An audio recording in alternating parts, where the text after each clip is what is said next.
Lachish, Lachish, however you pronounce it. But here is an event in history that has all the elements of what is simply unbelievable. It was a story of a king who was perhaps one of the most powerful that has ever ruled, but until only a short time ago, the only proof of his existence was a brief passage of his name in the Bible. Then in 1830, an amazing cuneiform clay prism was found at a dig in Mosul, Iraq. It recorded the personal chronicles of King Sennacherib concerning his siege of Lachish in 701 BC. It also details how King Sennacherib pulverized 45 other highly fortified cities along the Phoenician coast without ever taking siege of nor destroying Jerusalem. This prism also details how King Sennacherib bragged on about how he kept a weak king from a conquered kingdom locked up like a bird in a birdcage. For such a powerful king and a massive army behind him, one may wonder why King Sennacherib did not lay siege and destroy the city of Jerusalem. As an avid student of Assyrian history and one who has traveled extensively to Tel Lachish, the British Museum, and Jerusalem, I've reviewed all the salient facts and evidences and will attempt to tackle this mystery as we journey back in time. To do that requires going back to my childhood, where a few clips from one of my favorite cartoons of Sylvester the Cat and Tweety Bird makes the point I'm trying to make. I'm not proud of it, but I watched a lot of cartoons when I was a kid, and now realize the powerful impact they have on our understanding of the world. You see, in this cartoon, Sylvester had tremendous power, but for some reason could not eat or hurt Tweety Bird. As a child, it was intuitive that an unseen power had handicapped poor Sylvester, to the point that it was impossible for him to do any harm to this little bird. No, there was very little indication that I could see that would give credit to Tweety for his very entertaining survival skills. He wasn't especially clever or powerful to make him a worthy opponent of such a big cat. Regardless, failure to eat Tweety drove Sylvester crazy, and just like Sennacherib, all he could do was brag about the mayhem he brought to Tweety outside his cage, but could not brag about the actual destruction of Tweety. If Sylvester eventually retired and had to write down his achievements, he would have to say something about his failed hostile actions against the little yellow bird. Unfortunately, with the little bird surviving, all Sylvester could brag about is that he confined this little defenseless bird to his cage. No doubt, Sylvester had developed an anxiety disorder and later PTS from such failure. Likewise, Sennacherib was ashamed of losing his army and failing to destroy Hezekiah in the cage of Jerusalem. This would not have been something that he would like to talk about, but writing a diary for the gods and then burying it in the palace walls would be okay. Having a superb artist sculpt into alabaster highlights of his alternate conquests of Lachish would have to do. I suspect he had a keen fear of further retribution from the God of Hezekiah if he did not tell the truth about what really happened. The truth sets you free. So, on the prism, he did just that, told the truth. We read it today, and it is simply stunning, truly amazing. Such words could only come from a man defeated as written in Isaiah chapter 37. Isaiah's inspired account gives this whole story context. One must read this on their own.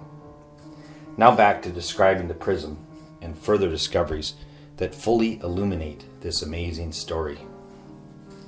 First, the prism was found. Then in 1839, about 9 years later, Austin Henry Layard and his protege Hormuz Rassam began to unearth Sennacherib's palace in the city of Nineveh on the east side of the Tigris in current-day Mosul.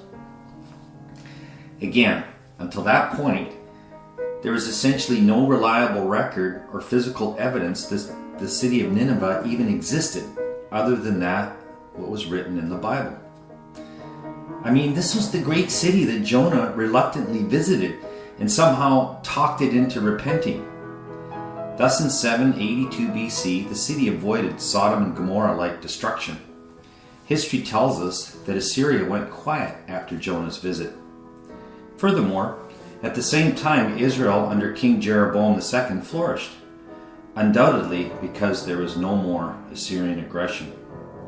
We have the prophet Amos describing that particular time in colorful detail.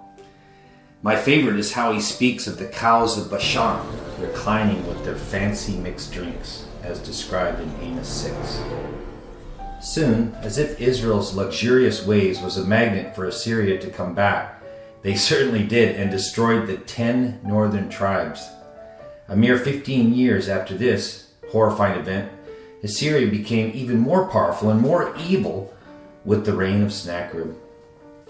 Mistakenly today, many believe that the famous hanging gardens from Mesopotamia were in Babylon, but they were actually in Nineveh. Nineveh had a botanical garden, a zoo, parks, and terraced hanging gardens. Assyria developed armed weapons, built roads, and refined warfare, something also accredited to Rome. For centuries, Assyria totally controlled Babylon. The city was dear and special to them. Assyria taught Babylon everything it knew about building incredible splendor, and Babylon taught Assyria all about the worship of false gods. One of their favorite was Marduk. Nineveh created an ingenious system of canals from the mountains and adjacent rivers. Nineveh had over 1 million people and was so big it took many hours to walk across, had notable high walls, and was loaded with gold. It was somewhat like Egypt 800 years earlier, who being at the peak of its power enslaved Israel. Likewise, Assyria destroyed and enslaved the 10 tribes of Israel in 722 BC. Then came Sennacherib in 701 to finish the job with Judah. This was 4 years into his 25-year reign, and when he clearly pulverized Lachish. What brought him and his large army into the Levant was a tax rebellion. The rebellion started in Babylon, which Sennacherib quelled, and then went on to Judah. Interestingly, 5 years previous, we find the famous story of a sick King Hezekiah. In this story, he was getting get-well cards from Babylon, if you can believe. This Assyrian vassal city of Babylon had seen Hezekiah's wealth in Jerusalem, and no doubt what they found had reached the ears of Sennacherib after he reconquered them. But then, when you didn't pay your taxes, there would be a steep price to pay above and beyond monetary reimbursement. That price was a thorough looting, then total destruction. If you were allowed to live, you became a slave. After all, a king needed lots of forced labor to enhance his already magnificent city and palace. Lachish, though not the capital of Judah, was well situated on a main trade route and thus was economically very powerful. It had a population twice the size of Jerusalem and was much more protected with its double high walls. The current size has an area of about 1/10 of a square mile, which doesn't sound like much, but a refugee camp in Shechem called Balata is the same size. When I was on Mount Garrison refugee camp a couple years ago looking down, my guide told me the camp had 30,000 people, so Lachish certainly could have held more. Jerusalem had only one wall and less fortifications. It was so frail that King Hezekiah had to move quickly to divert an important water supply at the spring of Gihon. This required tunneling through solid rock for a half-kilometer deep underground. The tunnel was made more to prevent an opposing army to have free water to drink outside its walls. I'm told the water absorbed into the ground after it passed the pool of Siloam, where the tunnel ended, and therefore didn't flow outside the walls for the enemy to drink. This engineering marvel many discovered over the centuries, and was well defined by Robinson in 1839. Then something very rare was found in the tunnel by a young lad in 1880 that no one else previously noticed or mentioned. There was a very concise and specific message inscribed in the rock wall about 19 feet from the opening of the tunnel at the exit to the pool of Siloam. It turned out to be of huge significance in linking the tunnel to Hezekiah's time. The written word spoke of the siege event, and the early Hebrew script writing was uniquely specified and specific for that time. This was poorly removed and placed in the Istanbul Archaeology Museum under the authority of the Sultan at that time. I got to see this rock inscription in Istanbul, or what's left of it. I found it very hard to find this amazing piece of evidence in the museum, for no one seemed to know about it or even where it was when I showed them pictures. I finally got the idea to go to the farthest point in the museum, and sure enough, there on the third floor, there it was. The find clearly matches biblical descriptions of Hezekiah building this tunnel prior to the siege of Sennacherib in 2 Kings 20, verse 20, and 2 Chronicles 32, verses 3 to 4. The writing is in Paleo-Hebrew alphabet style, known to be specific to the time, and carbon dating lines up for 700 BC. Essentially, all this evidence makes the biblical story so certain that those that argue about it by trying to change the dates or accredit the tunnel to others simply sound just plain foolish. Now, back to examining the explanations of why Lachish fell so easily to Sennacherib, but yet Jerusalem didn't get a scratch. Some have suggested that King Hezekiah was a formidable opponent with ingenious defenses. This, of course, is laughable and never explained. Some adhere to a nonsensical story that was made up by Egyptian priests several centuries later and then written down by Herodotus about a plague of mice rendering Sennacherib's men's equipment useless. The third popular way to explain your way out of this is to simply state that Sennacherib was content with the tribute he got from Hezekiah. Though a popular explanation, it is the most unbelievable. You can't buy your way out of an Assyrian siege. Isaiah 13:17 says the Medes had no regard for silver and didn't delight in gold. So how are we to believe that the more vicious Assyrians would turn around and paid? What is true is that both the Taylor Prism and the Bible account agree on the amount paid, with just some minor differences, which in itself is amazing. No, these theories and others are sadly inadequate to explain Sennacherib's failure. The only way to have a clear, coherent argument requires one to speak freely about the hidden, the supernatural, the spiritual world that science, history, and archaeology won't and cannot speak about. For me to explain this historical event without the biblical perspective, I too would sound naive and foolish. Interestingly, it is this foolishness that makes Sennacherib's own words written on his own prism so profound. He apparently didn't want to lie about what happened. For that lie would be, of course, a tale of great conquest. So he had to come up with some other face-saving statement. The problem is, there was no way to save face.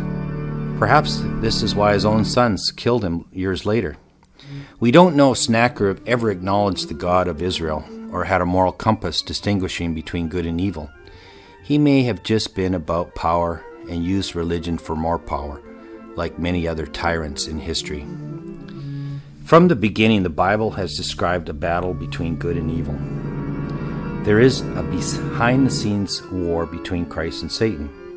We see this battle play out with God's people trying to survive, while those that hate God's people try to destroy them.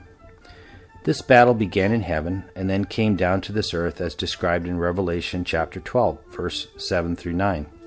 Michael, or Jesus, leader of heaven's armies against the dragon, Satan, and his angels. The battle objectives were laid down on both sides as described in Genesis 3:15. This battle plays out until the end, where in the book of Revelation you have spiritual Israel described as the 144,000 that survives an attempt of spiritual Babylon trying to destroy them. Satan was well aware that a Messiah would come down through the lineage of God's true church, that is the woman and her seed. The tribe of Judah was with David as the lead-off progenitor. Satan certainly did not want to let this happen. So a hit list was drawn up for each generation. We have some of these names on a list of the genealogy of Jesus in Matthew chapter 1, which brings us to the story of Lachish, Sennacherib, and Hezekiah. In Matthew chapter 1, verse 10, it says that Hezekiah begat Manasseh, and Manasseh begat Ammon, and Ammon begat Josiah. When Sennacherib invaded Judah in the year 701 BC, Manasseh was a young lad, not yet co-ruler. Satan hit the jackpot in his plan to preempt the birth of a Messiah. If anyone could do the job and take out Manasseh, it was the brutal Assyrian king with his huge army of almost 200,000 warriors. After Lachish, they would simply cakewalk the 37 miles over to Jerusalem, climb the wall, and skin Hezekiah alive, along, of course, with any of his children. After all, Judah did rebel by not paying taxes on time. Furthermore, Sennacherib knew that Jerusalem's treasury was loaded after hearing about it from his spies in Babylon that had visited Hezekiah 5 years previous. That's in 2 Kings 20, verses 12 through 19. I suspect that Merodach-Baladan in Babylon was quite pleased that Hezekiah's riches attracted Sennacherib to Judah. The more resistance from Judah, the better off Babylon would ultimately be. With these arguments and more, it is quite compelling that Sennacherib wanted to destroy the line of David and fully loot Jerusalem. It is not believable that he would take tribute and go back home. Such a decision may have even led to mutiny of his own forces. The next issue to consider is the state of mind of King Hezekiah. We are told in 2 Kings chapter 20, a story 5 years before Lachish, that after he got sick, he begged the Lord for healing. Not only was he healed, but was promised in verse 6 that God would deliver him out of the hand of the Assyrian king. God would defend the city of Jerusalem for his own sake and that of David. What sealed the deal was an incredible miracle in how God turned the sun back 10 degrees on the sundial. So after all that, Hezekiah should have been totally fearless. 2 Kings 20 verse 6 is a proof text that the pre-incarnate Jesus, or Michael, from outside of time, had to defend his ancestors David through to Manasseh if he expected to be born into the house of David. I mean, we're talking something totally mind-boggling here. This is time travel. Stuff that Robert Zemeckis and James Cameron tried to put into their movie, but this is real stuff. If Hezekiah trusted God, it would make sense that all he did was channel water away from a surrounding thirsty army into the city. He did not go to great lengths to reinforce and defend Jerusalem.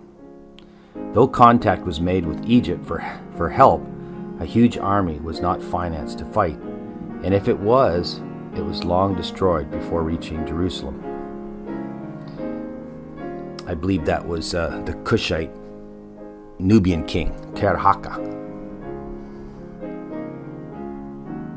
Rather, Hezekiah recalled how 100 years previous God helped Hezekiah's great-great-grandfather Jehoshaphat by causing the Ammonites and the Moabites to destroy themselves. That's in 2 Chronicles 20, verse 23. So this miraculous protection of grandfather Jehoshaphat no doubt allowed the future existence of Manasseh and Hezekiah himself. Then, of course, he was well acquainted with the young Joash, the great-grandfather of Hezekiah, that was also miraculously spared from his evil grandmother, Athaliah, who thought that she killed off every possible relative, including Joash, so she could rule alone. But little Joash was protected by his aunt, the sister of Athaliah. He, the sole descendant of David, indeed survived after being hidden in the temple during Athaliah's 7-year reign of terror. So King Hezekiah was not the first or last to receive miraculous intervention to preserve the line of David. Hezekiah had a close relationship with God. He had a strong faith in God's promises from his own healing, and believed in the amazing stories of deliverance that preceded him. His faith was clearly tested after what happened at Lachish, but the sudden strange act of a loving God snuffing out 185,000 fighting men outside the walls of Jerusalem could perhaps be the most dramatic event in the Bible. Only the killing of the firstborn in Egypt prior to the Exodus in one night might be of greater consequence. History was changed, for Sennacherib went home and turned inward in building up his palace in the city of Nineveh. Later his 2 sons killed him, and his 3rd son took over the kingdom in 689 BC. Manasseh later suffered severely for his evil ways. It took his eyes coming out to finally develop some faith as his father. God certainly had a tough choice in saving Jerusalem when we were told that both Manasseh and Ammon were quite evil. Soon the prophecy of Nahum was written down and predicted the fall of Nineveh by flood and fire. Indeed, the city was destroyed exactly in that way in 612 BC, when portions of the Tigris River was dammed up. The rising water level made the mud brick walls to cave in. The trapped king then set fire to the palace. The destruction was so complete that only clay tablets and the amazing alabaster carvings that we see some 2,500 years later remain, now well protected in the British Museum. We can thank a man called Hormuz, who dug secretly 3 nights in a row, and then after 3 to 4 hours of hard digging found the masterpieces now housed there. They are called the Lachish reliefs and were discovered in 1845-47 by Hormuz, but credited to Austin Henry Leonard. If it wasn't for Hormuz, they may have been lost, looted, or ended up in France. Large portions of this palace are now mapped out. What is interesting is that the Lachish reliefs were placed in the most inner sanctum of the palace. What happened at Lachish was something that Sennacherib did not want to forget. It was his greatest moment, a scene to be immortalized, like a great Hollywood movie, a masterpiece painting, or a Michelangelo sculpture. The vast army depicted in the siege was the source of his power, his pride, and like future Alexander the Great, the means to conquer the rest of the world. When that could not happen for at least another generation or two, he put the memory of his men and his longing to conquer into the reliefs. Then, there in his palace, day after day, he could look at the incredible alabaster panorama and have some sense of pride for what he accomplished. Once the reliefs were safely in the British Museum, those that looked at them desired to find the city depicted. This led to the first expedition at Tel Lachish from 1932 to 39, and there have been many more since. What is amazing is that all the experts now agree that the 5th layer and ash layer found throughout the city is attributed to the siege of Sennacherib in 701 BC. Agreement has not always been the case. In fact, experts initially denied Lachish as the city depicted in the reliefs. It was only when the relief was closely inspected, showing a city with 2 walls and a siege ramp, that archaeologists saw that Lachish was an absolute perfect fit. Even today, Tel Lachish has the exact layout as 2,700 years ago. It became obvious that both Sennacherib and his artistic sculptor was sitting on a hill looking north at the siege events. There was that ramp in front of them with the fierce battle, and then later the slaves came out with their goods after the city was subdued. Unbelievable. The gate on the other side, interestingly, runs north to south. The beauty of where Sennacherib decided to view everything was that the sun was behind him, and thus was like a spotlight for both him and his artists. The poor defenders of that city, though, they had sun in their eyes as all those arrows and rocks came at them. Yes, this was not Masada. This was much better. 700 years earlier, and these defenders didn't commit suicide. They fought to the death.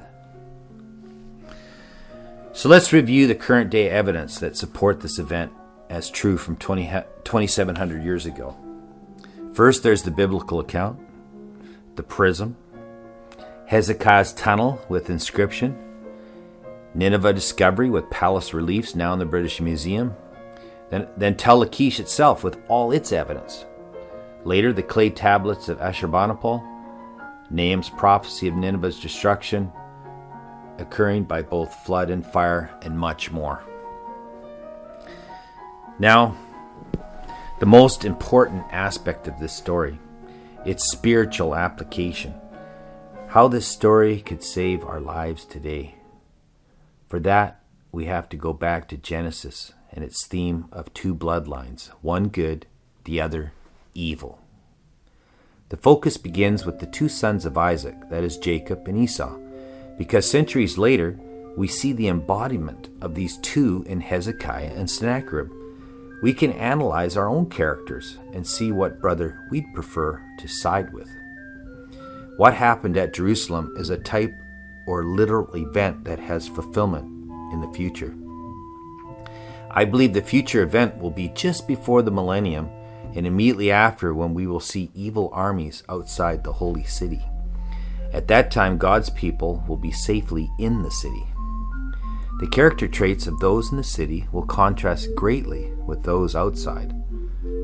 These contrasts originate with the descriptions of Jacob and Esau.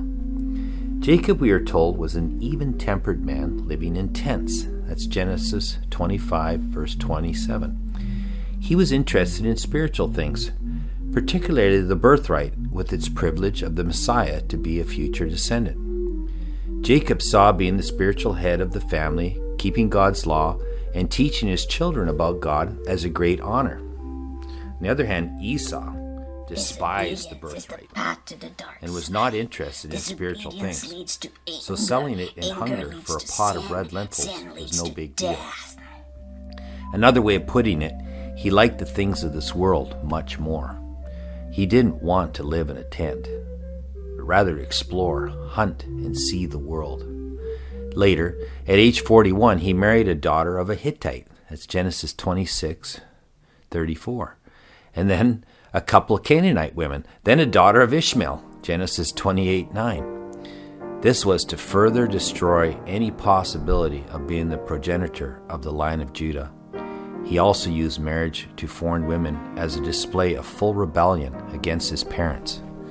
Esau plotted to kill his brother Jacob after he cheated him out of his father's blessing.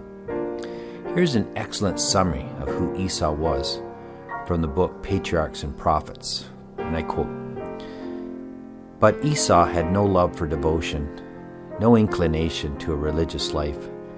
The requirements that accompanied the spiritual birthright were an unwelcome and even hateful restraint to him. The law of God, which was the condition of the divine covenant with Abraham, was regarded by Esau as a yoke of bondage. Bent on self-indulgence, he desired nothing so much as liberty to do as he pleased. To him, power and riches, feasting and reveling were happiness.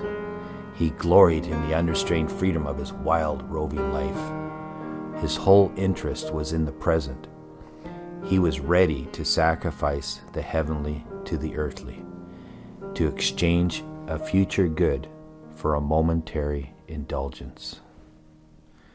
Here are some Bible texts that further define Esau's character and the people of Edom. Jeremiah 49:16, prideful. Obadiah 1:10, violent and cruel. 2 Chronicles 25:10-14, idolaters. Jeremiah 27:3-9, they trusted witchcraft, sorcery, and false prophets. Ezekiel 27:20, traders, like commerce, wheeling and dealing. Ezekiel 25:6, enjoyed bloodshed, or at least they didn't abhor it. Ezekiel 35:15, rejoiced in their neighbor's destruction.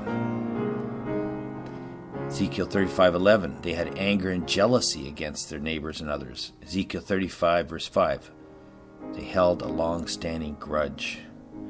The Edomites interbred and migrated north and south. they morphed into the Amorites, with surrounding tribes who morphed into the Assyrians. Sennacherib was a great example of all that Esau and his descendants aspired to be, whereas Jacob eventually realized how much God loved him and went on to develop a fireproof character through grace. It was not easy, and we are to find encouragement in his struggle under his father-in-law, who represents Satan, that is in control of this world today. The story clearly shows us that this world, under Satan, we are deceived and cheated out of what is best for us with his lies. Despite this, God's blessings come through as we trust and obey and develop a faith that will take us through the final trials.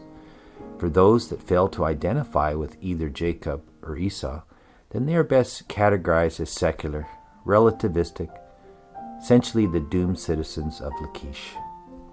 Most people are like that today, with very little religious interest, that simply go about their life just to make a living. The secular inhabitants of Lachish were very unlikely to pray to God for deliverance, but chose to be self-reliant and proceeded to fight bravely with their latest technology. Regardless, when the forces of evil came at Lachish, it was too late to flee. They are overrun and lost. Safety in this story was to choose to be with those in Jerusalem prior to the siege. To make that choice, you had to hear and then believe the words of Isaiah the prophet that were spoken 5 years previous. It is easy to look back now and say they blew it. But we now have a similar choice to make, because this past typology is playing out now. The difference is that it is not a physical battle, but rather a spiritual one. It's a battle for our minds. There is a message to hear in the book of Revelation about what to do as the closing events of Earth's history soon proceed. Currently, we have this pan-epidemic of the COVID-19 virus. But what's to happen after that? So, it's time to listen to the three angels' message of Revelation 14. The advice given is to not worship the beast in his image and to not receive the mark. Otherwise, it won't be pretty. Initially, there will be several groups, but by the time it is too late, there will be only two groups. Choices we make now do matter. The first step is to understand correctly what is being said in these verses. There are at least two versions of what these verses mean, so our job is to find the correct message. Powerful evil armies that have been against God's people from the beginning of time are joining forces to overcome the righteous. They will lose, but will all come back in the judgment. Gog and Magog, and then permanently perish. Only the righteous will be able to live in the presence of God, who is a consuming fire. That's in Isaiah 33:14, Hebrews 12:29, and Deuteronomy 4:24. The righteous will be inside the city. They will shine brightly as the sun and live forever. As in the time of Hezekiah, a new morning will dawn, and we will find the wicked slain outside the city walls.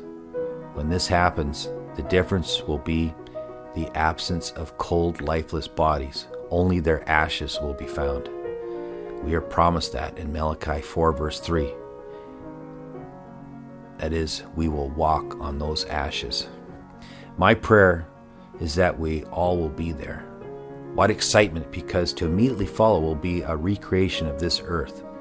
After which, nothing will go wrong. No sin, no evil for eternity. Only peace, bliss, and love.